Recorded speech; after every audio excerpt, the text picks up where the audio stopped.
उस पल मैं जितना भी मानने से इनकार करूं, सच ये है कि मैं डर गया था। मेरी धड़कनें बेकाबू हो गई।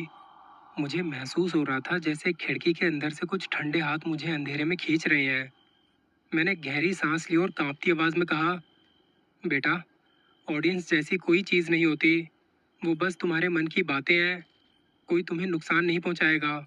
मैं यहीं तुम्हारे साथ हूँ, हमेशा रहूँगा। मैंने उसे अपने सीने से कसकर लगा लिया।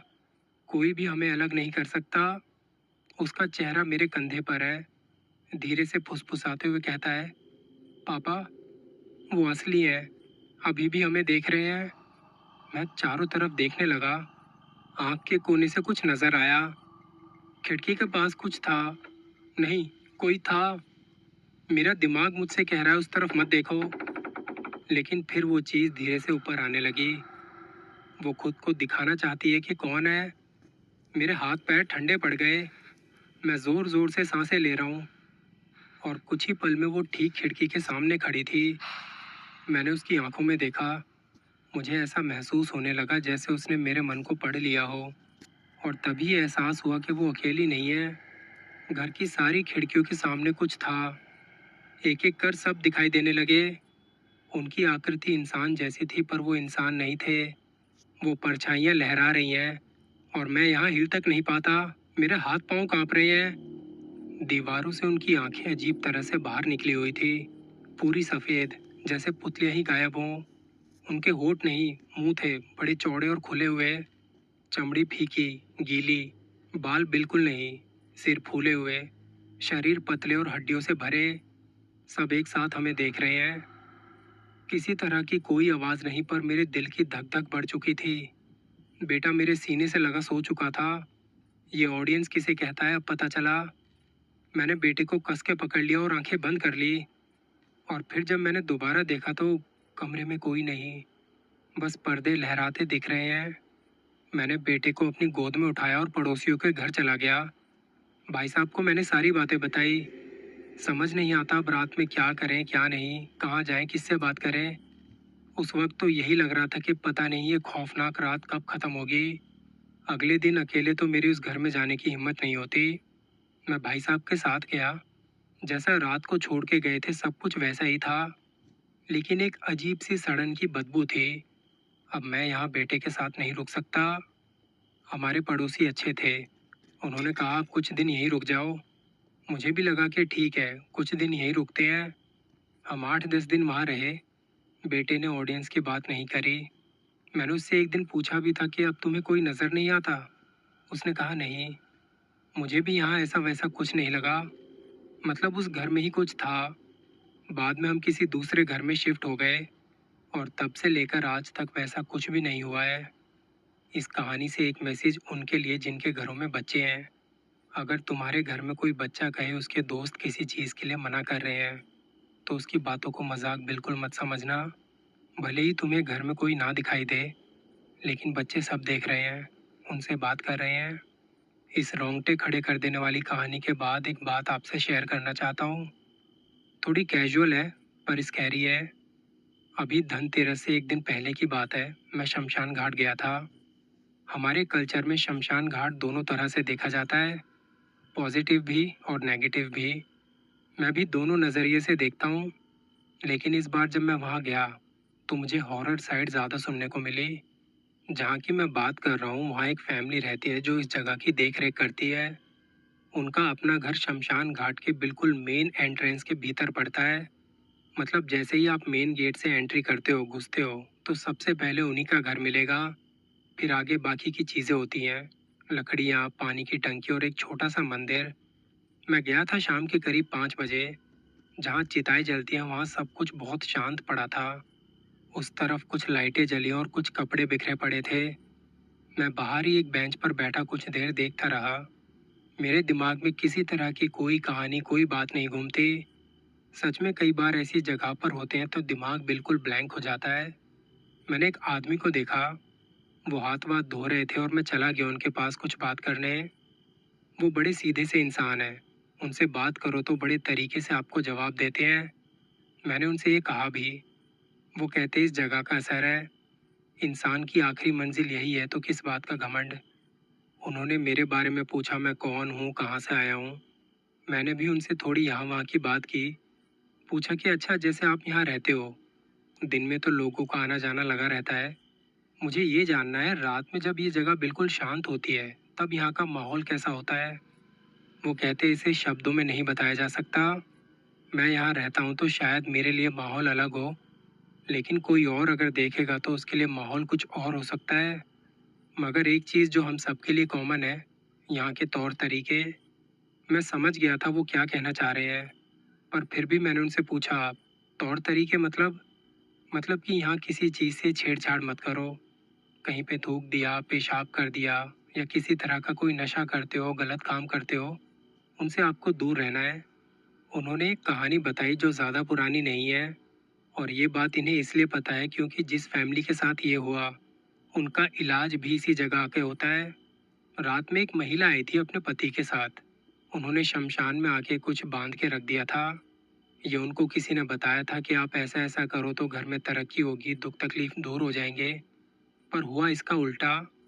उन्होंने ये काम किसी की बातों में आके कर दिया, पर इसके बाद से उनके बुरे दिन शुरू हो गए। वो जिस रात ये सब करके गए थे, उसी रात से उन्हें घर में कुछ दिखाई देने लगा। रात में जब मियाँ बीवी सो रहे थे, तो अचानक दोनों को एक साथ छाती पर दबाव पड़ा। सांस नहीं लिया जाता। डर के मारे जब उनकी आंख खुली तो देखा कि उनके चेहरे के बिल्कुल पास तीन लोग खड़े उन्हें देख रहे होते हैं। तब ना तो इनकी आवाज़ निकल पाती है, ना इनसे हिला जाता है। इनके बच्चे दूसरे कमरे में सो रहे थे, पर उनके साथ कुछ भी नहीं हुआ, और ये दोनों सुबह तक ऐसे ही बेहोश पड़े रहे। सुबह जब बच्चे देखते हैं कि मम्मी पापा आज अभी तक बाहर नहीं आए, तो दोनों बच्चे गए देखने। कमरे का दरवाज़ा अंदर से बंद था। ऐसा कभी हुआ नहीं था कि इतने टाइम तक इन दोनों में से कोई भी बाहर ना आया हो। माँ तो सुबह सुबह ही उठ जाया करती थी, पर आज वो अभी तक बाहर नहीं आए। उन्हें आवाज़ दे रहे हैं, पर अंदर से किसी तरह की कोई हलचल नहीं होती। बच्चे अपने पड़ोस से किसी को बुला के लाए, और तब जाके दरवाज़ा तोड़ा गया। अंदर आके देखा तो दोनों बेहोश पड़े हैं। कमरे में राख ही राख बिखरी पड़ी थी। उनके चेहरे पर पानी छिड़का और उन्हें ज़ोर ज़ोर से हिलाया, तब जाके उन्हें होश आता है। पहले तो किसी को समझ ना आए कि हुआ क्या था।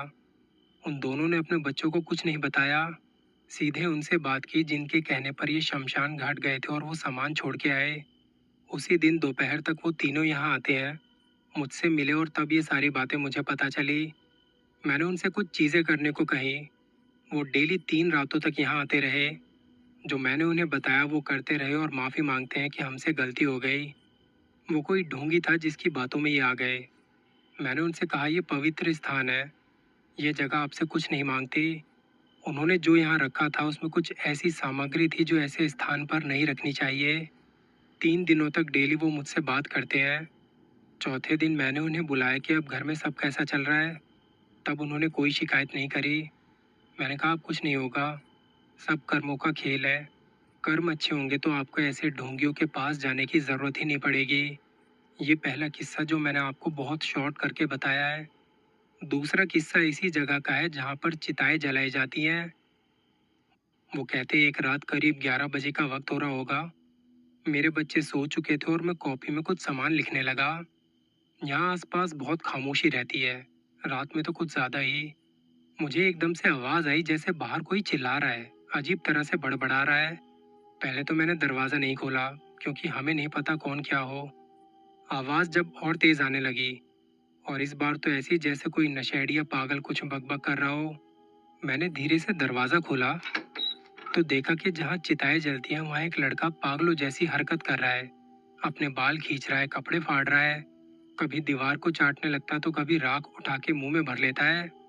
मैंने उसे देख लिया था, पर उस तरफ गया नहीं, क्योंकि कुछ पता नहीं होता वो क्या करना चाहता है। चिल्लाते हुए उसने वहीं पड़ी एक कांच की बोतल उठाई और दीवार पर दे मारी। नीचे एक अखबार में कुछ रखा था, उसे उठा के खाने लगता है। उसने मुझे देख लिया था, मैं यहाँ खड़ा उसे देख रहा हूँ। वो मेरी तरफ दौड़ के आया और मैंने दरवाज़ा लगा लिया। थोड़ी देर तक चिल्लाता चिल्लाता बाहर चला जाता है। मैंने फिर दरवाज़ा नहीं खोला। अगली सुबह जब मैं देखने गया तो एक दारू की बोतल पड़ी थी, जो उसने तोड़ी। कुछ कच्चा मांस पड़ा था एक अखबार में लिपटा हुआ। मैंने उस जगह की साफ सफाई करी और कुछ सामग्री जलाई। ये हमारा काम है और इस जगह को जितना हो सके उतना साफ सुथरा रखना है। हमारे बड़े बूढ़े यही करते आए हैं और हम इसे आगे बढ़ा रहे हैं। उस लड़के ने इस जगह पर आके वो सब किया जिसके लिए मना है, और उसका परिणाम ये हुआ, वो लड़का आज तक पागलों की तरह घूम रहा है। कितनी बार यहाँ आके रोता है, खाने को मांगता है। उसका दिमाग पलट गया है। उसे याद नहीं रहता कौन अपना है कौन पराया। जैसे जैसे हमारी बातें आगे बढ़ी, सच कहूँ तो मैं थोड़ा अनकंफर्टेबल सा हो गया था। डर जैसी तो कोई बात नहीं थी, पर मेरा दिमाग वो सब प्रोसेस करने में टाइम ले रहा है। वो मुझे कहते जैसे आप ये काम करते हो, आप किसी भूतिया जगह तो नहीं जाते ना? मैंने कहा नहीं। कहते ये मुझे पता करना था, क्योंकि ऐसी जगहों पर जब जाते हैं तो आपके साथ चीज़ें रह जाती हैं जो नुकसान पहुंचा सकती हैं। फिर उन्होंने मुझे एक धागा दिया कि इसे अपनी कलाई पर बांध लेना। रात होने लगी थी। मैंने फिर वहाँ मंदिर में माथा टेका, हाथ जोड़े और घर आ गया। मेरा वहाँ जाने का कोई मोटिव नहीं था। मैं तो बस ऐसे ही चला गया। और सच कहूँ तो वहाँ से आने के बाद बहुत हल्का सा महसूस हुआ। इसका रीज़न ये हो सकता है, मैं वहाँ किसी गलत इरादे से नहीं गया था। नेगेटिव एनर्जीज पहचान जाती हैं आप उनकी जगह पर किस इरादे से आए हो। मुझे लगा आप लोगों से ये शेयर करना चाहिए। आई होप आप सबकी दिवाली बहुत अच्छे से मनी होगी। अपना प्यार और सपोर्ट ऐसे ही बनाए रखिए। जल्दी मिलेंगे किसी नई कहानी के साथ। चैनल को सब्सक्राइब करो पहले, हाँ जल्दी करो। मुझे पता है कि आप लोग नहीं करते हो, वीडियो देखते हो लेकिन सब्सक्राइब नहीं करते। ये लाल कलर का बटन नहीं, इसे दबाओ, जल्दी दबाओ, जल्दी दबाओ। फिर मैं शुरू करूँ, दबा दो जल्दी। दबा दिया, घंटी भी दबा देना।